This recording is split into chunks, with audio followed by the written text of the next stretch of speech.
ओम शांति।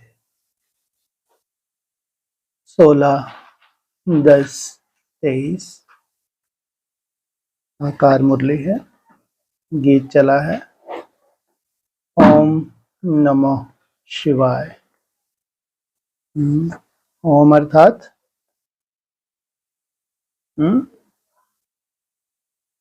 ओम अर्थात मालूम, मैं आपका शांति मेरा सर्वम। जितना उतना ही, इतना पूरी मुरली थोड़ी सुनानी। ओम अर्थात अहम, अहम अर्थात मैं। ओम माना अहम, माना मैं आत्मा। नमः शिवाय, किसको नमन करती हूँ? शिव को। क्यों? और किस किस को नमन नहीं करती? मैं किसको नमन करती हूँ? केवल मात्र शिव को, और कोई को नमन नहीं करती। और किस किस को नमन नहीं करती? तो क्यों नहीं करती?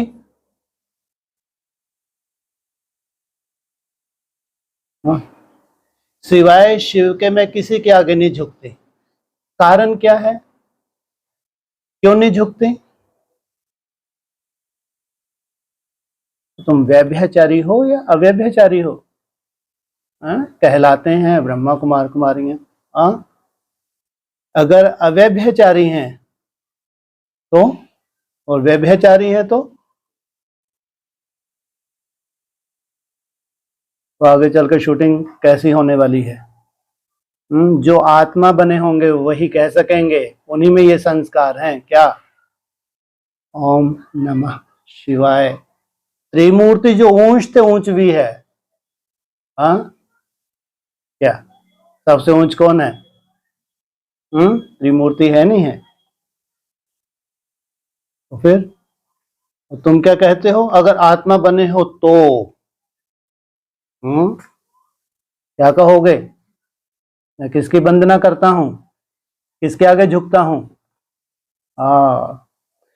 मैं व्यभिचारी नहीं हूं।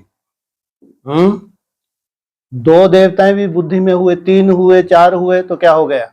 एक व्यापी हुए। ओम नमः शिवाय कौन है? जानते हो? वो क्या कहते हैं? निराकार। और निराकार का स्वरूप क्या है? जी? अरे वो कहते हैं, तुमसे कौन पूछ रहा है? वो कहते हैं निराकार। स्वरूप क्या है? बिंदी। तो मरो। दुनिया जानती है निराकार है। और ये ढेर के ढेर कहते हैं निराकार ज्योति बिंदु है, ये पहचान है इनको। और दुनिया भी तो मान रही है निराकार है, तुमने भी मान लिया बिंदी है, ये पहचान। मैं नाम रूप से न्यारा नहीं हूं, मुरली का पॉइंट है। मेरा नाम भी है तो स्वरूप भी है। क्या जरूरत है बताने की? जब मैं ज्योति बिंदु ही हूं तो फिर ये अलग से बोलने की क्या जरूरत? नाम क्या है?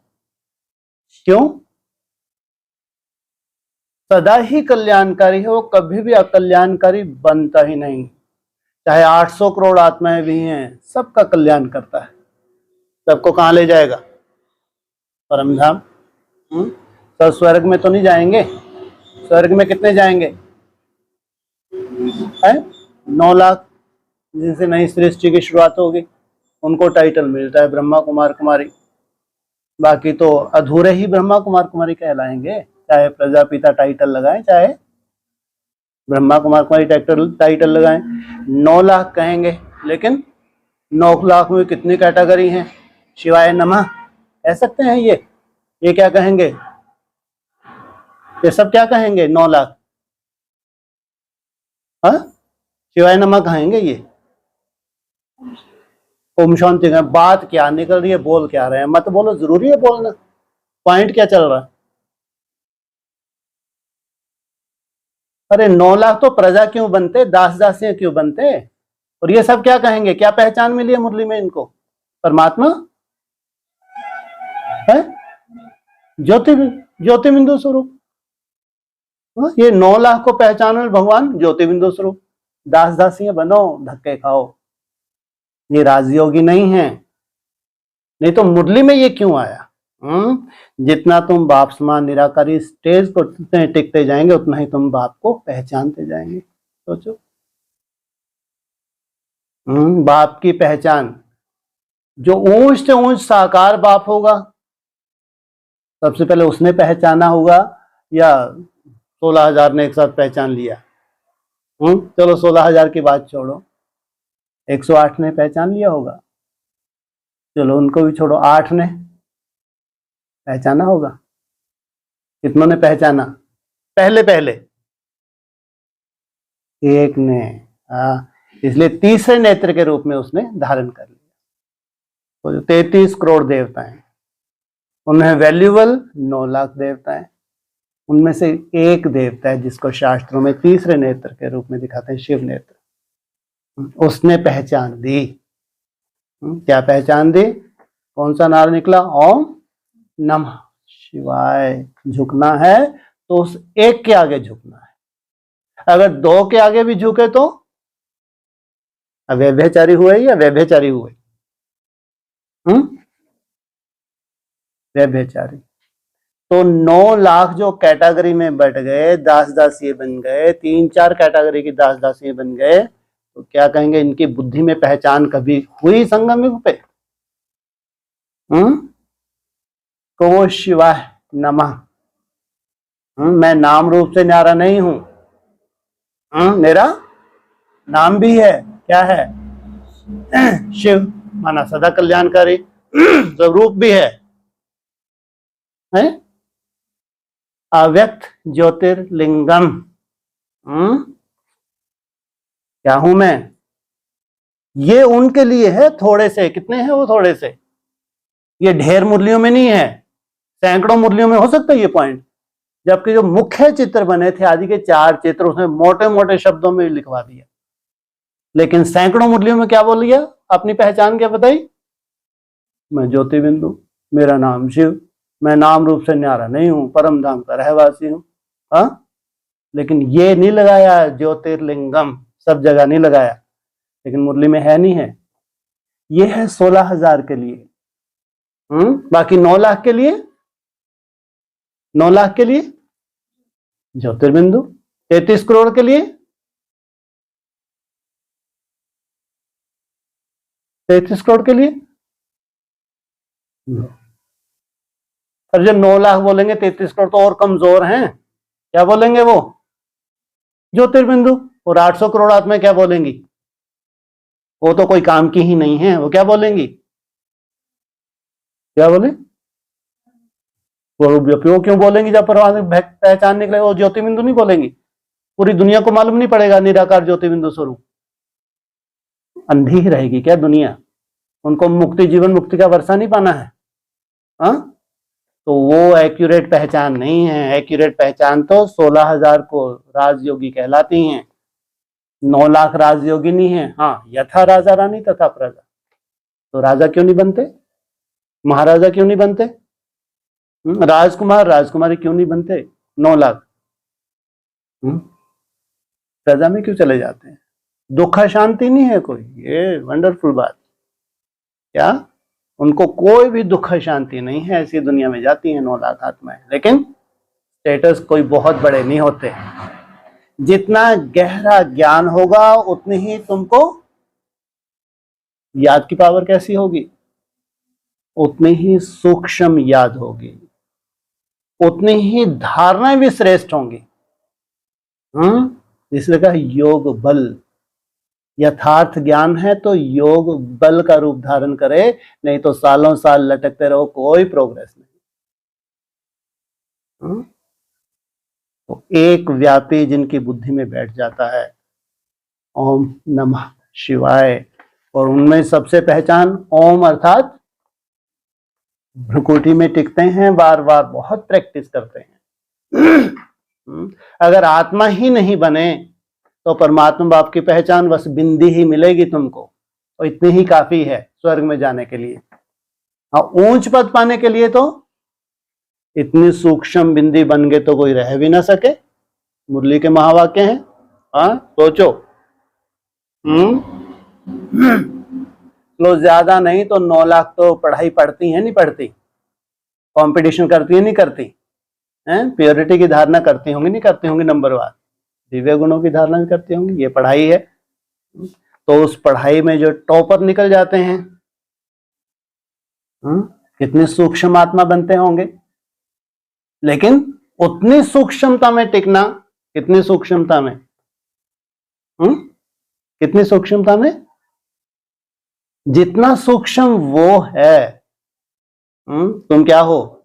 आत्मा अति सूक्ष्म ज्योतिर्बिंदु स्वरूप, और परमात्मा भी तुमसे सूक्ष्म है या तुमसे क्या है?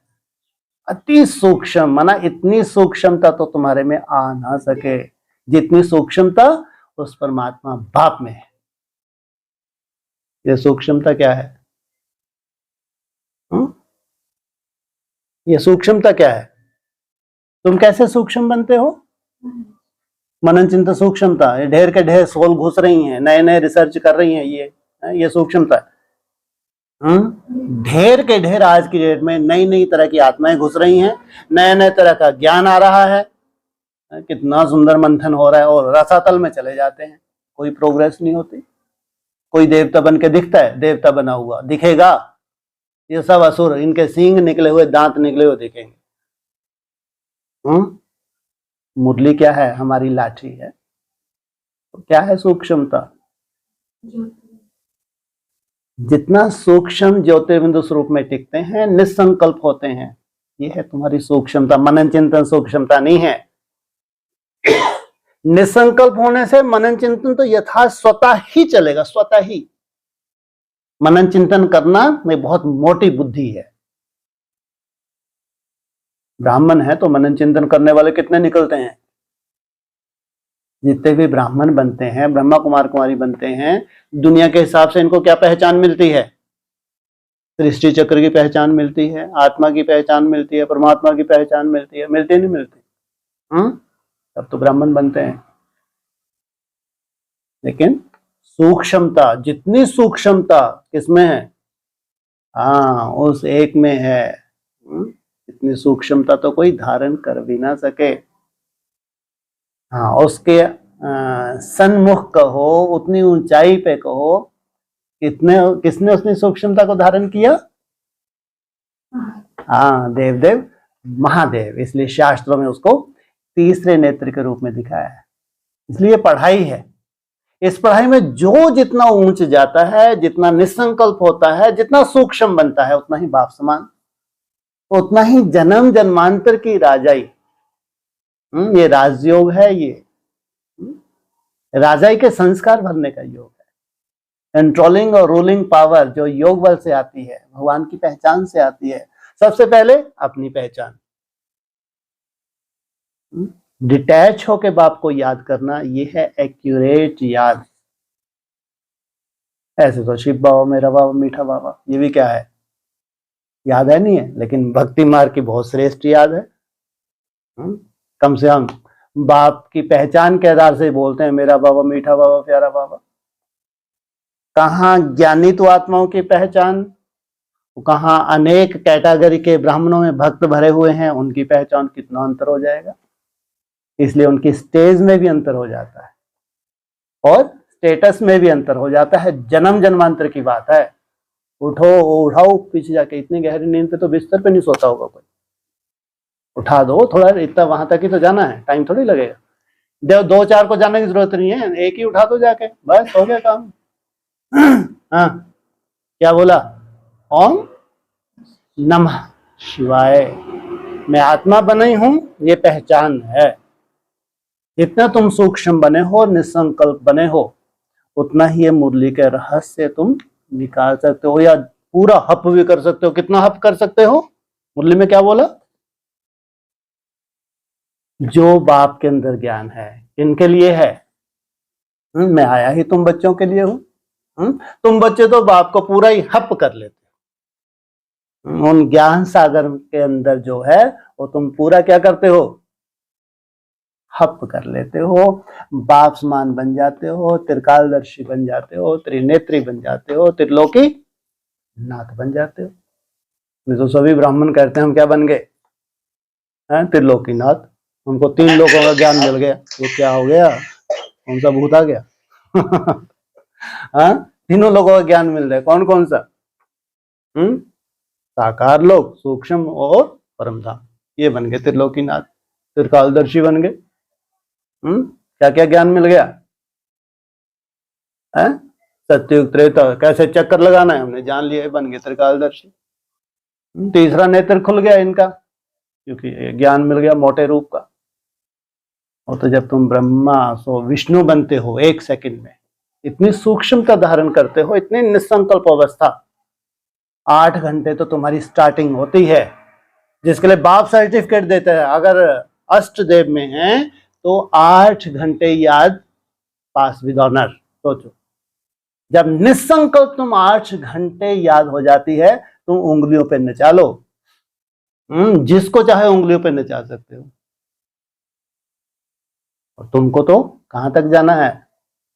संपूर्ण सूक्ष्मता, एकदम निसंकल्प पाप समान। तो वो कह सकते हैं क्या? ओम नमः शिवाय। हम उस एक को याद करते हैं, हम अव्यभिचारी हैं, हमने उस एक को जाना है, पहचाना है। वो है अति सूक्ष्म अव्यक्त ज्योतिर्लिंगम, उसका नाम है शिव, और धाम है सबसे ऊंचा। आगे चल के तुम सूक्ष्म वतन और परम धाम का भी रहस्य जानोगे, नहीं जानोगे? क्योंकि मुरली में तो बोला पुरानी, जो अगर आप आदि की मुरली उठाओ, ब्रह्मा बाबा के जो मुख से चली है ऑडियो कैसेट, उनको सुनो, वो जाओ उन बच्चों के पास, वो तुमको सूक्ष्म वतन का, परम धाम का भी रहस्य बताते हैं। ऐसे नहीं कोई नई बातें हैं। तो जो आदि में जो भी रहस्य है, केवल यही नहीं कि लाल प्रकाश है परम धाम, सूक्ष्म त्रिमूर्ति देवताएं दिखा दे तो सूक्ष्म वतन नहीं।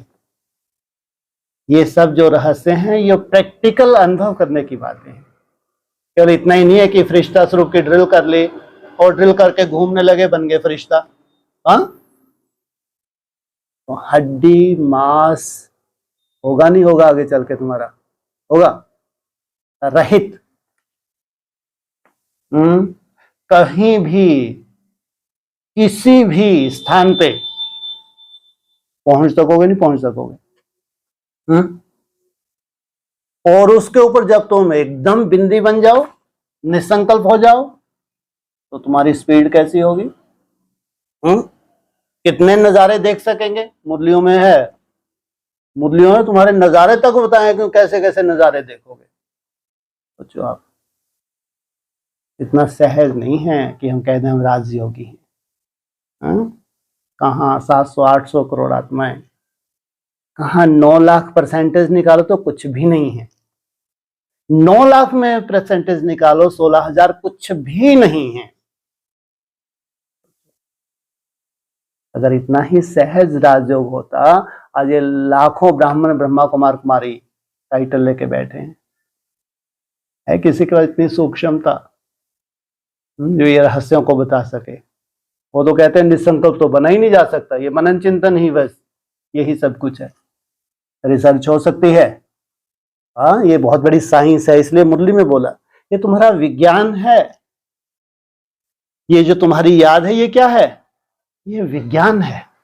ये ज्ञान, जो जानकारी मिली है, ये ज्ञान तुम्हारे जो योग की पावर है, ये है विशेष ज्ञान, जो अंदर से ही मर्ज होता है। जितना जितना आत्मिक स्मृति में टिकते हो, स्वतः ही सब कुछ जो भी मर्ज है, ये मर्ज होगा, नहीं होगा। जगह ये है विज्ञान। कहते हैं ओम नमः शिवाय। मैं उस एक किसको याद करती हूँ? शिव को याद करती हूँ। जब तक तुम व्यक्त हो, तुम कल्पना भी नहीं कर सकते। तुम क्या बोलो भक्ति मार्ग की तरह, वो क्या है? ज्योति बिंदु। शरीर छोड़ने को तैयार रहो। हैं? क्या क्या करें? क्या है भगवान? है ज्योति बिंदु स्वरूप। तो तैयारी बैठी है शरीर छोड़ने के लिए, बस मैं तो अव्यक्त होने जा रही हूँ, थोड़ी बीमार हुई गई है तो बेचारी। तुम शरीर छोड़ोगे? है? इतना निश्चय बुद्धि कोई ब्राह्मण बनते हैं, सोचो इस धरा पे। संसार की हालतें देख रही हैं, कोरोना का बाप आने के लिए तैयार बैठा है, तो भी इतना निश्चय बुद्धि कि नहीं, हम तो इसी शरीर को रिजिग्नेट करेंगे। सोचो, तो उसने किसको पहचाना होगा? जो सदा ही शिव है, लेकिन है अव्यक्त, इसलिए तुम उसकी कल्पना भी नहीं कर सकते। अव्यक्त ने बोला तब तक तुम मेरी कल्पना नहीं कर सकते जब तक तुम व्यक्त हो। तुम्हारे लिए मैं अव्यक्त हूं, लेकिन जब तुम अव्यक्त बन जाते हो तो तुम्हारे लिए मैं क्या हो जाता हूं? व्यक्त हो जाता हूं। तुम्हारे लिए मैं व्यक्त हो जाता हूं।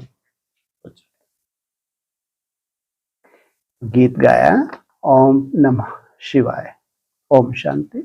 बच्चों ने गीत सुना, कितनों ने गीत सुना? कच्चों ने सुना, बच्चों ने सुना? कच्चों ने तो आज ये मुरली सुनेगी, सब तरफ गीत सुनेंगे, दो बोल बोल दिया, हो गए फुर्सत। लेकिन बच्चों ने गीत सुना, जो उसके बच्चे हैं वो अर्थ सहित उस गीत को समझते हैं। गाया जाता है ऊंच से ऊंच भगवान। इतने ढेर सारे भगवान होंगे, नहीं तो ऊंच और नीच की बात ही नहीं आती। हाँ, ऊंच से ऊंच तो कितने हैं? चलो गिनती में ही अगर आए तो कितने हैं ऊंच भगवान? हैं? 9 ऊंच हैं? ओ बाप रे। 3 को कह सकते हैं ऊंच भगवान, है नहीं। लेकिन ठीक है, जब आगे जाकर प्रत्यक्षता होगी तो कह सकते हैं ये 3 नेत्री मूर्ति है जो बाप समान बनती है, इनको कह सकते हैं ये ऊंच से ऊंच हैं। लेकिन इनसे भी कोई ऊंच इनका रचयिता, तो कहा है ऊंच से ऊंच भगवान। अब भगवान का नाम तो मनुष्य मात्र नहीं जानते,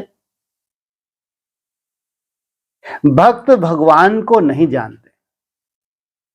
जब तक कि भगवान आकर भक्तों को अपनी पहचान ना दे।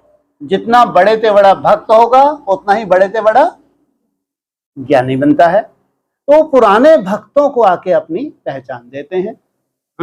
कौन पहचान देते हैं? जब तक वो स्वयं ना आए तब तक उसकी पहचान कोई दे नहीं सकता।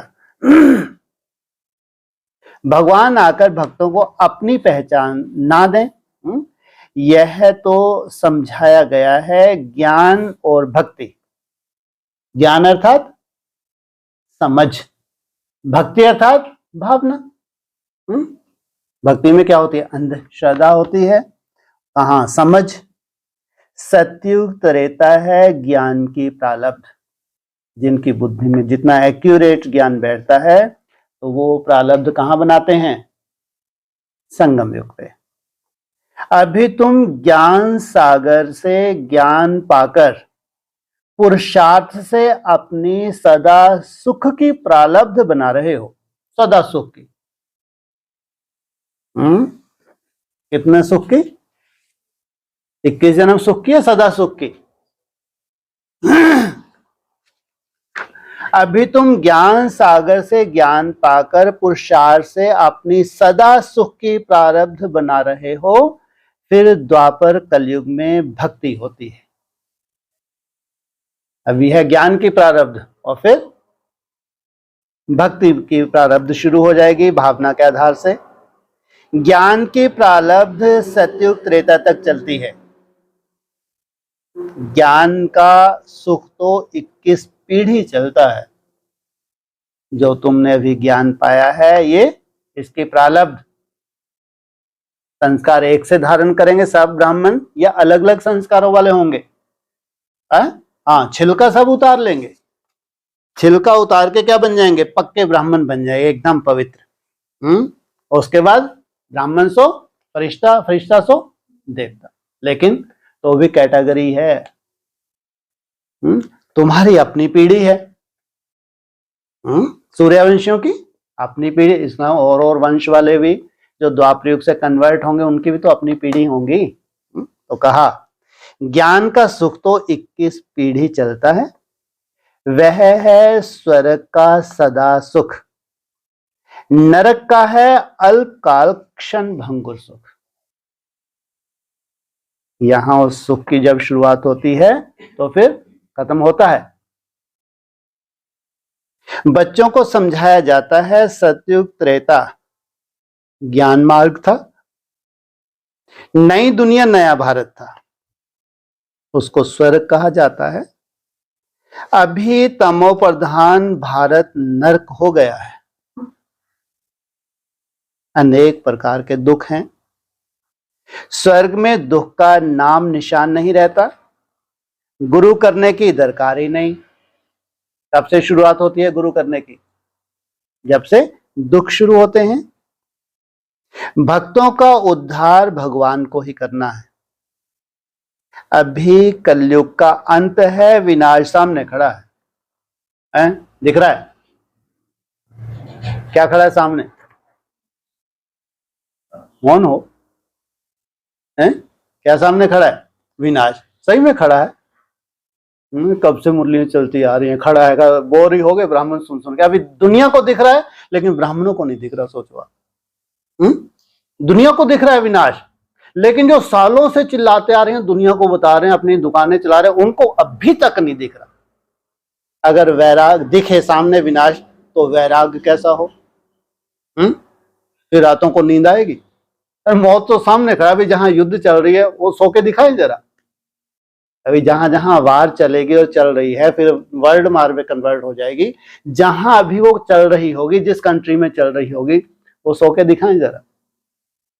हो सकते हैं कब बम फेंक जाए सर पे आके, आएगी उनको नींद?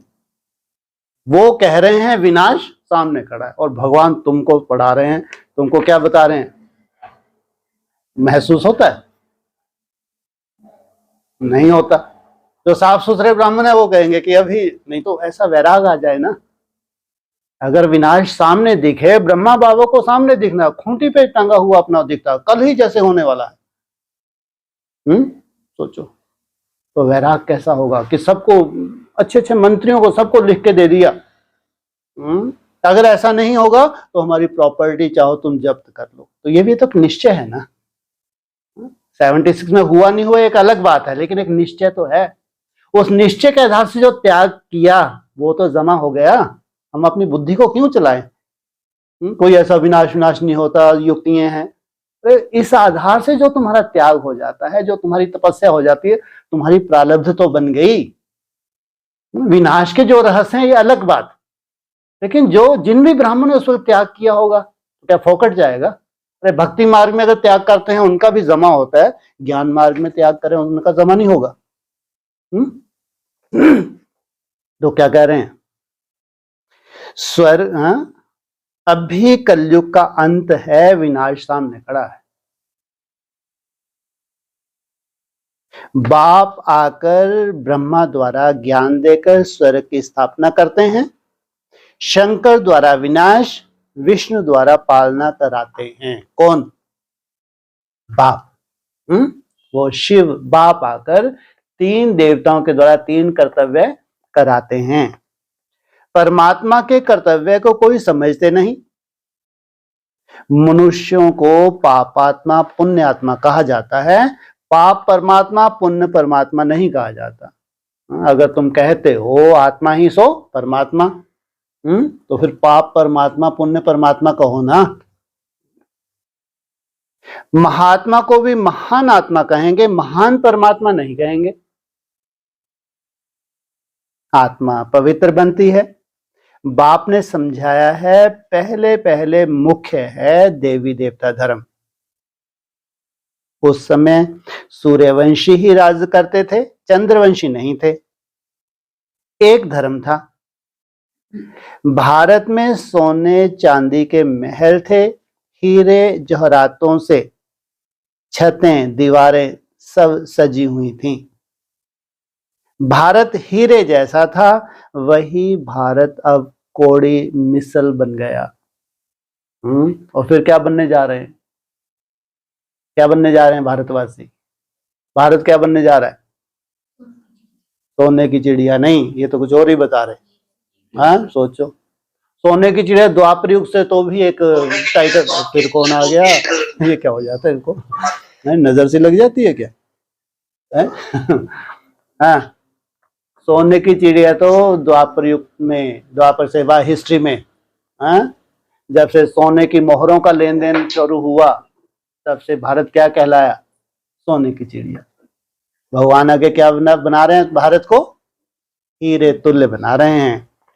संगम युग में है हीरे तुल्य। हाँ, सतयुग जो शुरू होगा वहां कहेंगे वो हो जाएगा हीरे से कम वैल्यू होगी।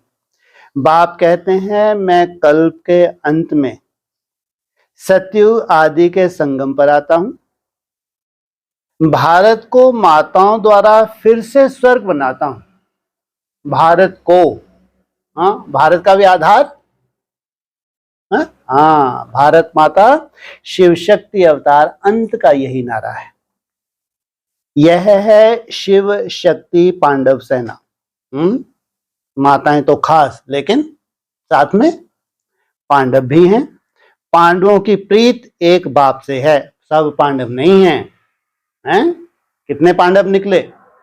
जिनकी प्रीत एक बाप से। बाकी ब्रह्मा कुमार कुमारी बनना, ब्राह्मण बनना, पांडव बनना ढेर हैं, लेकिन एक बाप से प्रीत हो ये नहीं हो सकता। ऐसे पांडव तो क्या तैयार करने वाले हैं? हाँ, ऐसा पांडव भवन बना देंगे, क्या होगा? आसुरी संप्रदाय तो छोड़ो, संकल्प भी प्रवेश नहीं हो सकता। ये हैं सच्चे पांडव, जिनकी एक बाप से प्रीत होती है।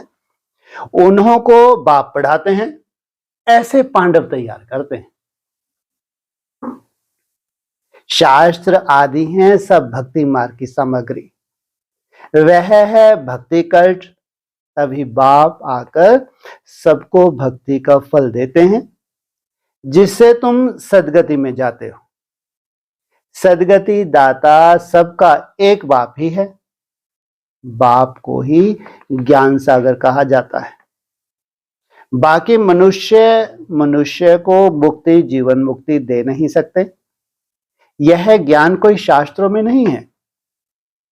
ज्ञान सागर एक बाप को ही कहा जाता है। उनसे तुम वर्षा लेते हो, फिर सर्वगुण संपन्न 16 कला संपूर्ण बन जाएंगे। ये है तुम्हारा वर्षा। क्या बन जाएंगे? 16 कला संपूर्ण, संपूर्ण निर्विकारी। निर्विकारी इसलिए वहां कोई दुख शांति नहीं होती है। यह देवताओं की महिमा है।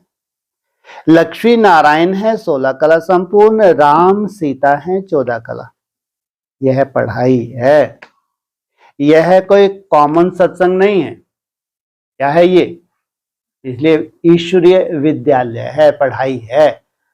तो स्कूल के अपने कायदे होते नहीं होते, हर कोई आके वहां बैठ जाए। ऐसा स्कूल तो समझो तो पटिया छापी होगा। देखो आप, ऐसे भी स्कूल होते हैं ढेर के ढेर, कोई भी आओ पढ़ो, कोई भी आओ पढ़ो। तो वहां पढ़ाई भी कैसी होती होगी? क्योंकि साधारण, जब सभी आके पढ़ो तो साधारण पढ़ाई होगी ना। जहां विशेष पढ़ाई हो वहां सब आके बैठ जाएं तो उनके ऊपर से जाएगा, समझ में आएगा। जैसी पढ़ाई वैसे स्टूडेंट चाहिए। तो उनका तो स्पेशल क्लासेस होती हैं, उनको स्पेशल कोचिंग होती है। नहीं, जितने अच्छे स्टूडेंट होंगे उनकी पढ़ाई कितनी अच्छी होगी। तो ऐसा नहीं है जैसे दूसरे सत्संग होते हैं, आके ढेर के ढेर बैठ जाओ और खुश होते हैं, अरे इतने फॉलोवर्स हमारे, इतने जिज्ञासु हमारे सेंटर पे आते हैं, जबकि कचरा भर रखा है। खुद भी दुखी होते हैं तो जिज्ञासु भी दुखी, हुई दुख होंगे तो पहाड़ गिरने वाले हैं। वो आ रहे हैं रोज मुरली सुनने के लिए। तो बाबा कह रहे हैं ये कोई साधारण कॉमन सत्संग नहीं है। सत्य है ही एक, वही आकर सत्य समझाते हैं। यह है ही पतित दुनिया। पावन दुनिया में पतित होते ही नहीं, पतित दुनिया में पावन होते नहीं। सोचो कितना वंडरफुल सीन आने वाली है। जहां वो थोड़े से ब्राह्मण, पवित्र ब्राह्मण होंगे, वहां एक भी पतित जा नहीं सकता। चाहे वो ब्राह्मण कहलाते हो, अपने ब्रह्मा कुमार को क्या पांव नहीं रख सकते, कायदा ही नहीं है। और जहां पतित हैं वहां एक भी पावन नहीं है। तो कौन सी दुनिया स्थापन हो रही है? पावन दुनिया। तो एक कोई तो संगठन होगा जहां एक भी पतित विकारी हो नहीं सकता, कायदा ही नहीं है, घुस ही नहीं सकता। पावन बनाने वाला एक ही बाप है। आत्मा कहती है शिवाय नमः। कौन कहते है? आत्मा। जो आत्मा बने हैं वो। शरीर के आधार से ढेर सारे गुरु हैं, जो दृष्टि दे वही भगवान का रूप नजर आता है। जैसे भगवान ही दृष्टि दे रहा है, ये भगवान को ही क्या कर दिया इन्होंने? सर्वव्यापी कर दिया, वही शूटिंग कर दी। अगर कोई कहते हैं शिव मेरे में है तो फिर नमस्कार किसको करते हैं? अगर आत्मा ही परमात्मा है तो फिर किसी के आगे झुकने की क्या दरकार? भगवान तो तुम्हारे अंदर ही बैठा है।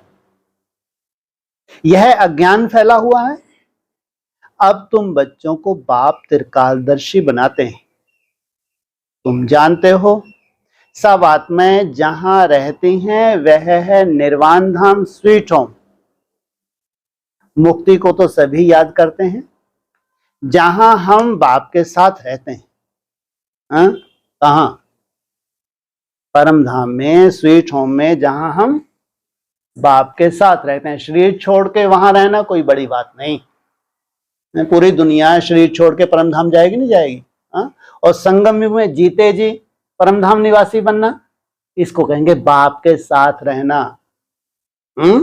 शरीर छोड़ के जाना ये कोई बड़ी बात नहीं। मुक्ति के प्रारब्ध तो सबको मिलने वाली है, लेकिन जीते जी परम धाम निवासी बनना, तो ये बाप के साथ रहना कैसा होगा? और उनका बाप के साथ रहना कैसा होगा? सोचो।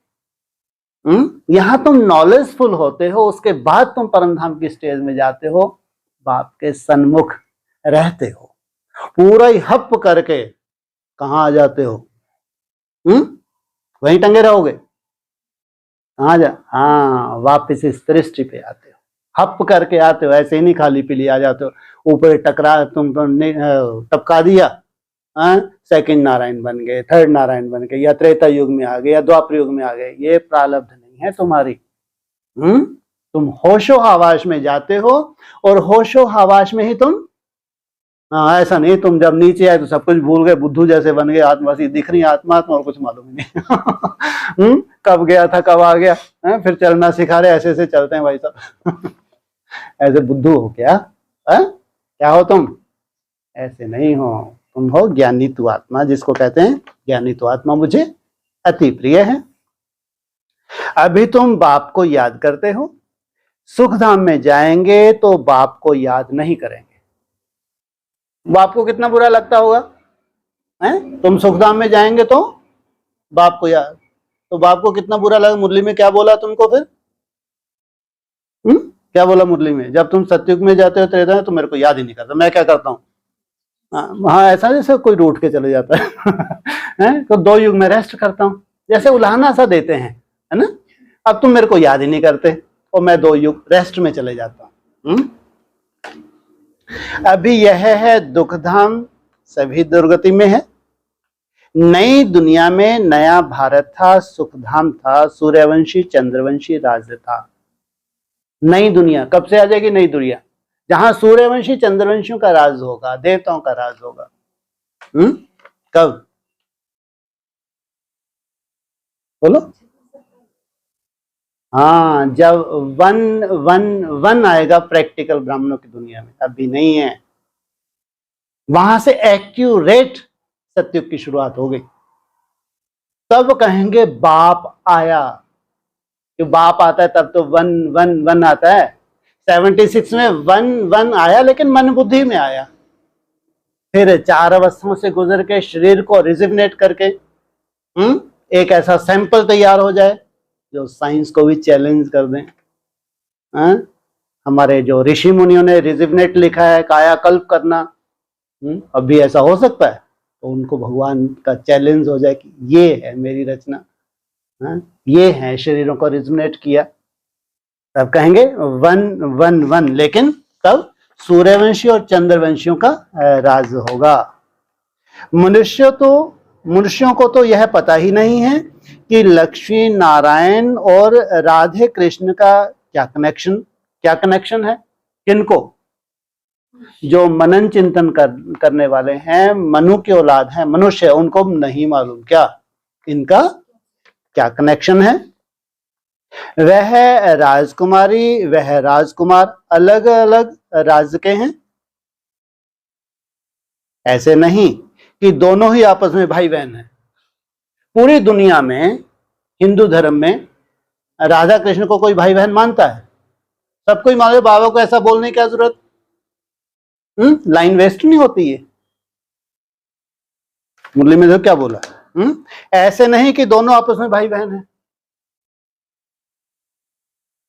हिंदू धर्म में कोई भी मानता है क्या उनको भाई बहन? नहीं मानता ना, तो ऐसा क्यों लिखा? चलो, हैं जी। वो तो ऊपर बता दिया, 3-4 लाइनें तो वेस्ट कर रही, वेस्ट नहीं की, वो तो बताया कि अलग अलग राजधानी के हैं। कृष्ण अलग राजधानी का, राधे अलग राजधानी की। तो उनका फिर बताया लक्ष्मी नारायण क्या कनेक्शन है, ये कोई को नहीं मालूम। लेकिन आगे लाइन क्या बोली? ऐसे नहीं कि दोनों आपस में भाई बहन हैं। ये क्यों बोला? इनको ही नहीं मालूम, हमको नहीं मालूम क्या? वो पूछ रहे हैं। ऐसे नहीं कि दोनों ही आपस में भाई बहन है, ये लाइन ही क्यों आई है? तो इसका मतलब कोई की बुद्धियों में है ना, ये क्या है भाई बहन। तो बुद्धि में अगर बैठा है तो क्यों बैठा है? कोई मुरली का पॉइंट होगा ना।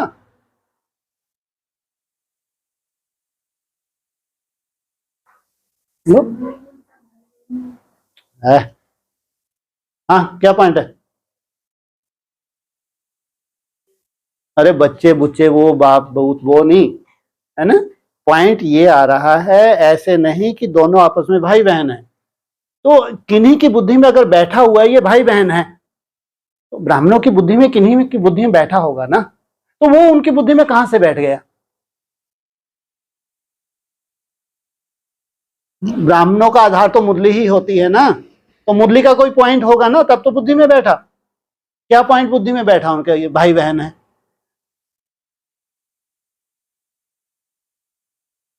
हैं? और शांति रख, कहां से अरे मुरली में आया है, वहां जो बच्चों का जन्म होगा साथ साथ होगा या एक दो अलग अलग कुल में होगा? है? वहां बच्चों का जन्म अगर साथ साथ हो तो क्या हो गए वो भाई बहन। वो सत्युग के जो राधा कृष्ण वो क्या होंगे? जैसे कि भाई बहन।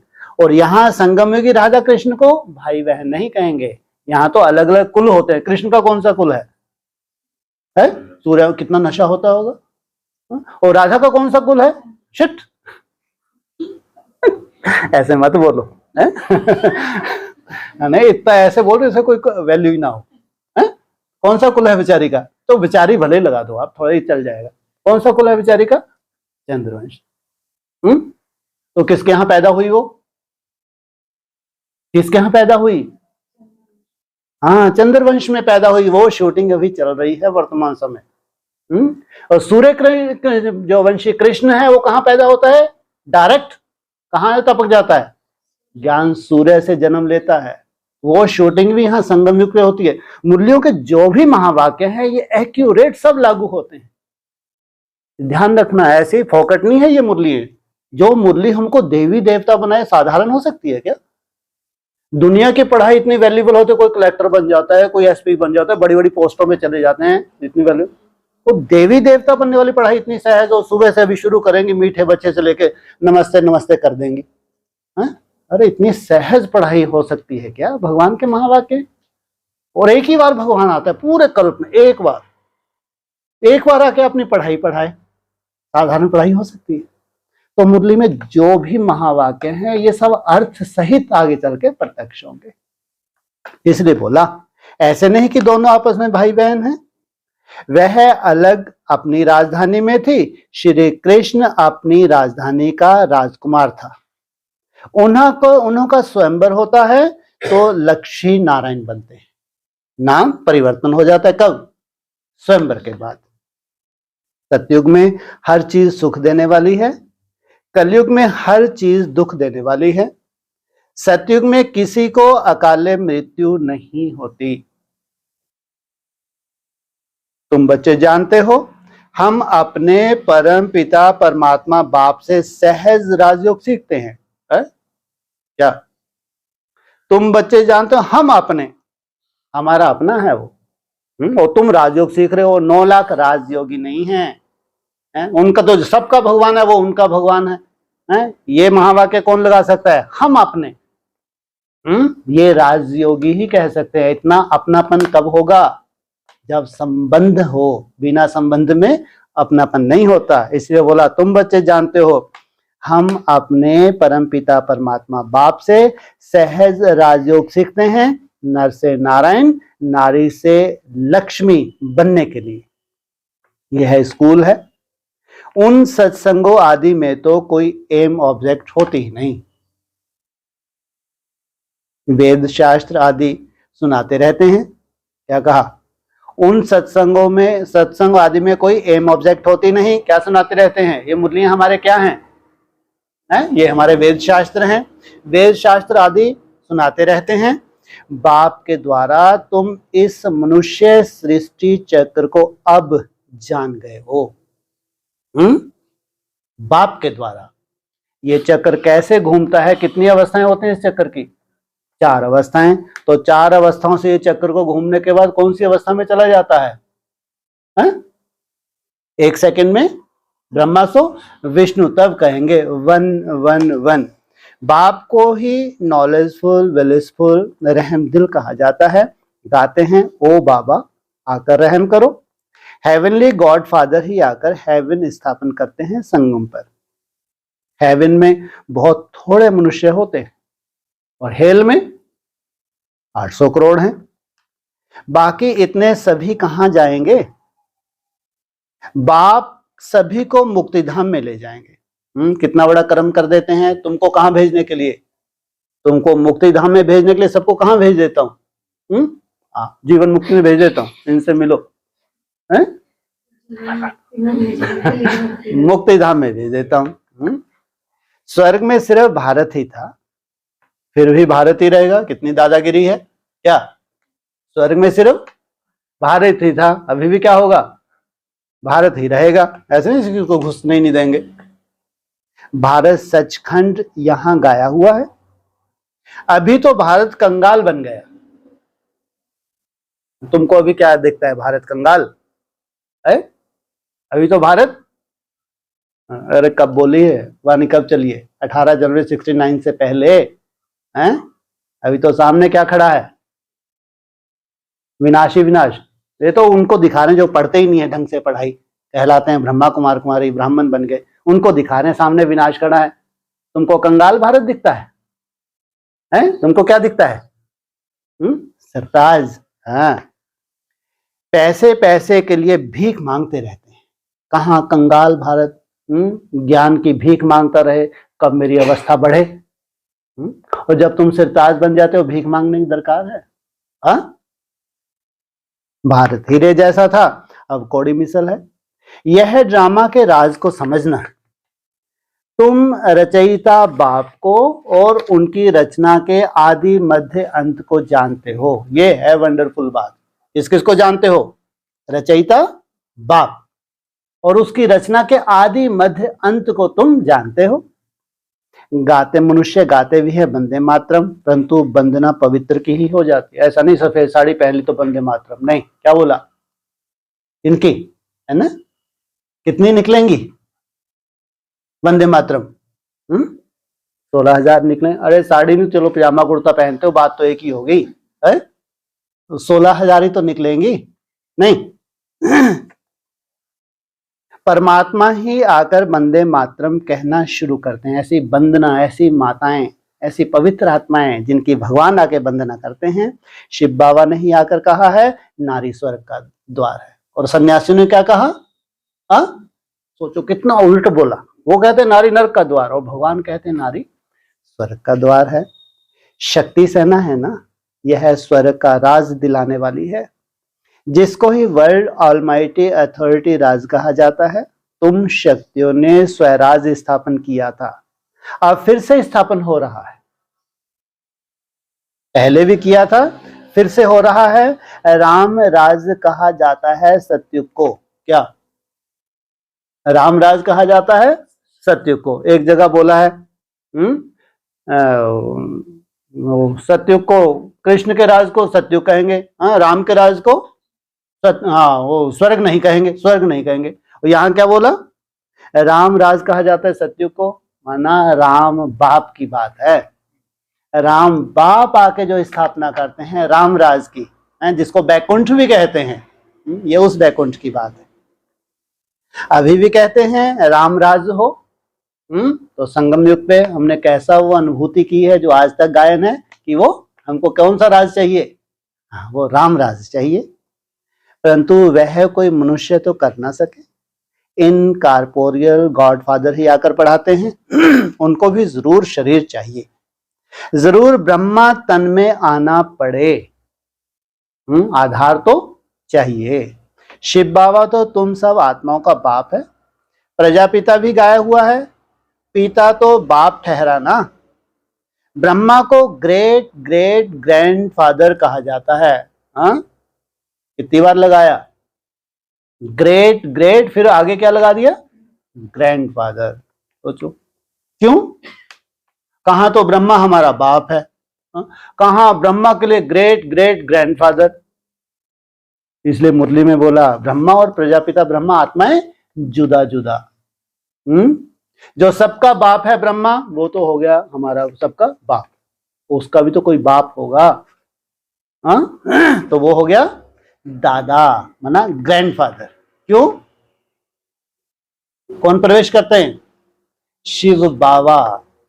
शिव बाबा कौन सा, जो 21 जन्म का वर्षा तो तुमको देता ही हूं।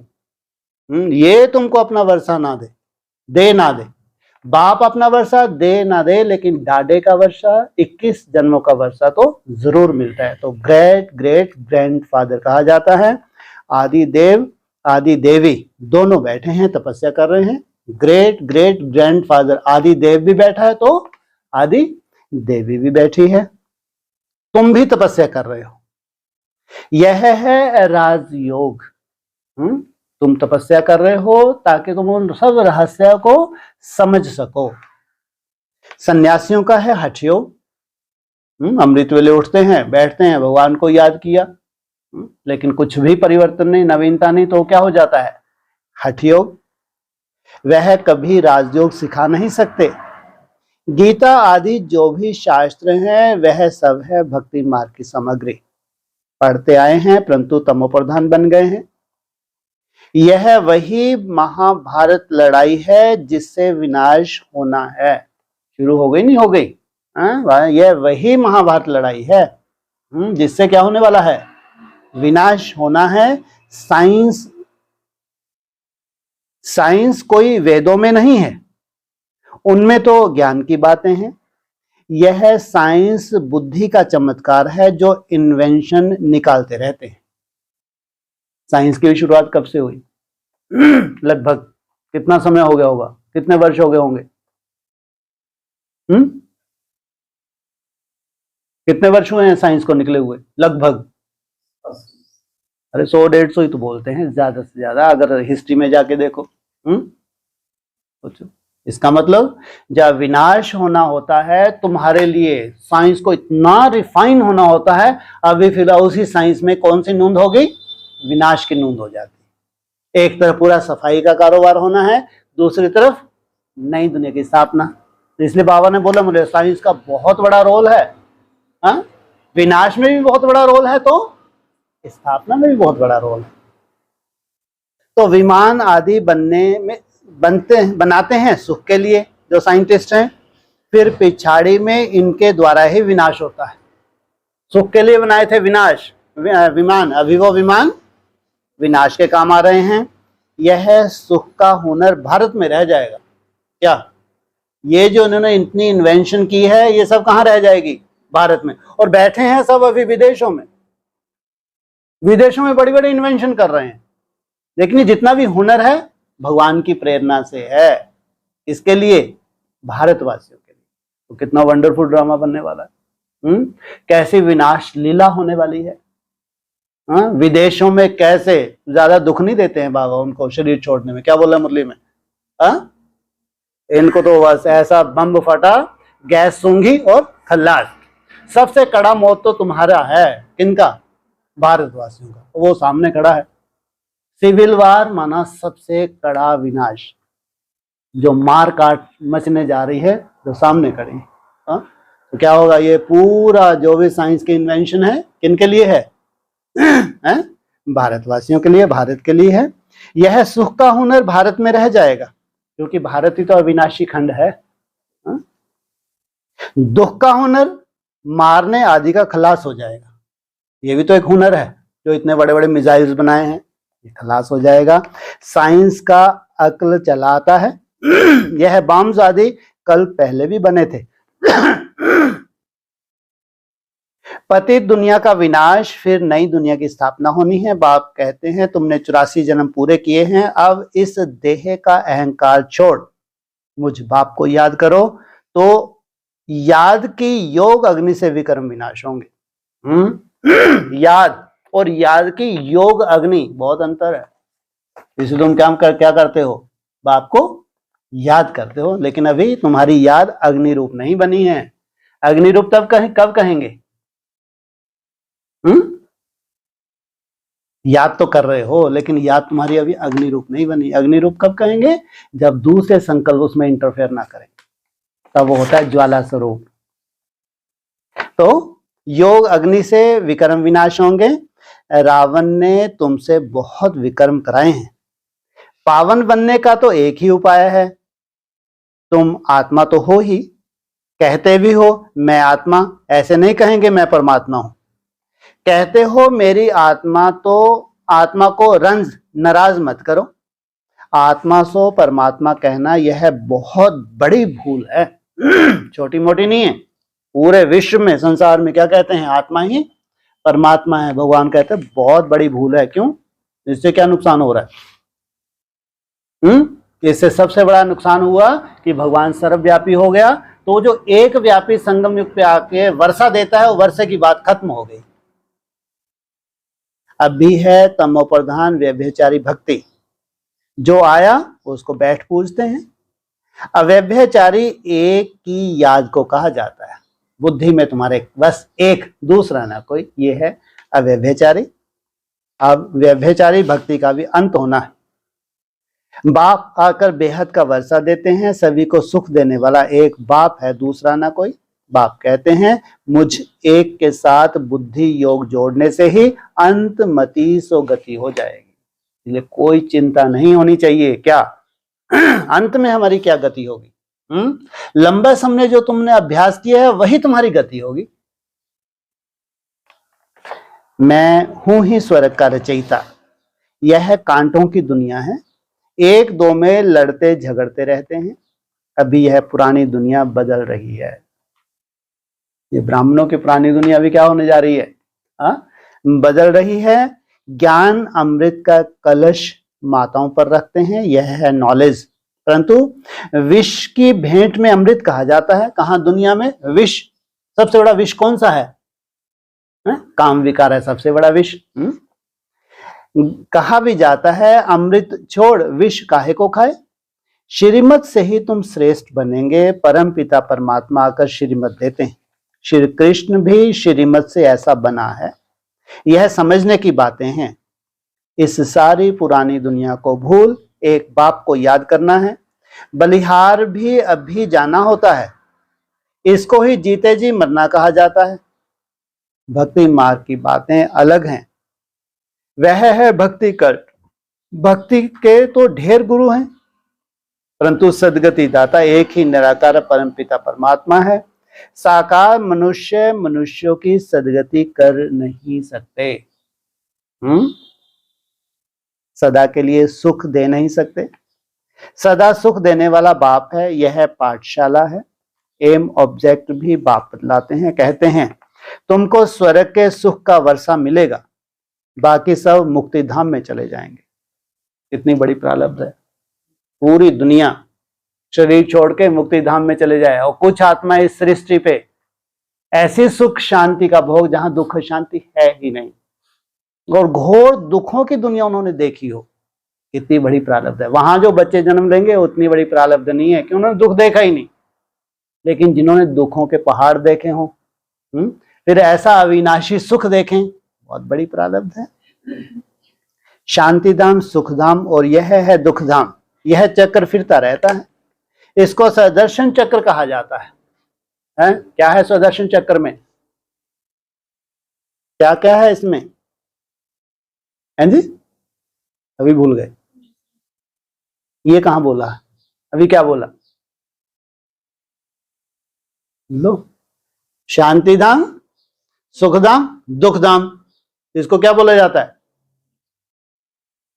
तो ये है स्वदर्शन चक्र। अगर तुमने जीते जी परम धाम में नहीं गए, तुमने चक्कर नहीं लगाया, मर के जाना कोई बड़ी बात नहीं है। तुम्हारे चक्कर में वो नूंद ही नहीं है, शरीर छोड़ोगे तुम चले जाओगे और सत्युग में आगे जन्म ले लो, कोई बहुत बड़ी बात नहीं है। लेकिन तुम्हारे चक्कर में ये नूंद हो, सत्युग त्रेता की नूंद होना 9 लाख में है वो नूंद, और त्रेता के अंत तक जो भी पॉपुलेशन आ रही है उनमें भी वो नूंद है, वो भी कोई बड़ी बात नहीं है। लेकिन तुम्हारी नूंद कहाँ की है? परम धाम की भी नूंद है तुम्हारे चक्कर में। तुम जीते जी परम धाम निवासी भी बनते हो, ये है असली नूंद। इसको स्वदर्शन चक्र कहा जाता है।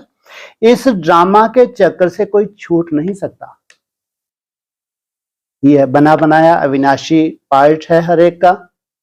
बाप तुमको पढ़ाकर मनुष्य से देवता बना रहे हैं, फिर जितना जो पढ़ेंगे तो कोई राजा बनेंगे, कोई प्रजा बनेंगे।